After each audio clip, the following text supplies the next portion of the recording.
అంతేనా? ఇంకా లేదా? ఎవరెస్ట్ శిఖరం ఉంది చూడండి, అటువంటి అట ఈ సముద్రంలో మునిగిపోతాయి. అంత ఎత్తున్నటువంటి దాని ఎన్ని ఫీట్లు? కొన్ని. అంత ఎత్తైనటువంటి సముద్రాలు, లోతైన సముద్రాలలో పర్వతాలు ఇటువంటి మునిగితే సముద్రపు లోతెంతో ఇప్పటికి మనిషికి తెలియదు. కొన్ని చోట్ల ఇంత లోతుంది అంత లోతు అని చెప్తున్నాడు, కానీ సముద్రపు అగాధపు లోతులు తెలియదు. అలాగే ఈ సర్వ సృష్టిలో దేవుడు సృష్టించిన దాంట్లో కొంత మటుకు దేవుడు మనిషి తెలుసుకోగలుగుతున్నాడు దేవుడు ఇచ్చిన జ్ఞానాన్ని బట్టి. అయితే మనకు తెలియని విషయాలు, దేవుడు జరిగించే విషయాలు ఇంకా అనేకం ఉన్నాయి. తెలిసిన కొంత దాన్ని బట్టి దేవుని ప్రశ్నిస్తుంటాడు ఈరోజు మనిషి. ఎంత దాన్ని బట్టి? తనకు తెలిసిన.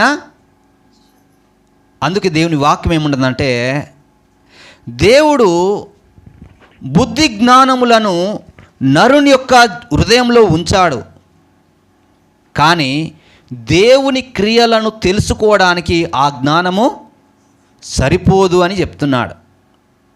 అయితే నేను ఎందుకు ఇక్కడ దాకా వచ్చానంటే, ఇది సందర్భం వచ్చింది కనుక, మనము దేవుని చేత వాడబడే గుంపులో ఉంటే అద్భుతాలను చూడగలుగుతాం. మరియ ఎలాగైతే కన్యక అయి ఉండి గర్భవతి అయిందో అదొక అద్భుతము, ఒక ఆశ్చర్యకార్యము. దేవుడు వాడుకునేటువంటి మనుషులుగా ఉంటే మన ద్వారా దేవుని యొక్క అద్భుతాలు జరగడం మనం చూస్తాం.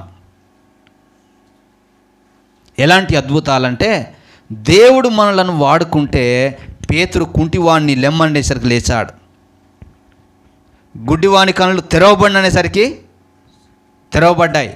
మోసే వెళ్ళి బండతో మాట్లాడుతున్నాడు, కొడుతున్నాడు, బండలో నుండి నీళ్ళు వచ్చాయి. యెహోషువ ఉన్నాడు బైబిల్లో, ఆయన అంటాడు, సూర్యుడా నువ్వు అక్కడ ఆగు, చంద్రుడా నువ్వు అక్కడ ఆగు అని చెప్పేసి వాటితో మాట్లాడితే ఒక్కనాడెల్లా అవి అక్కడ నిలిచిపోయాయి. ఇటు చూడండి, ఎక్కడ నిలిచిపోయాయి? ఆకాశంలో వాటి స్థలాలలో అలా నిలబడ్డాయి.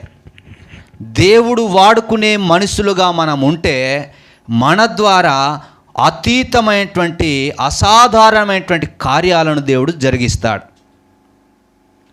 ఆ గుంపులో ఉంటారా?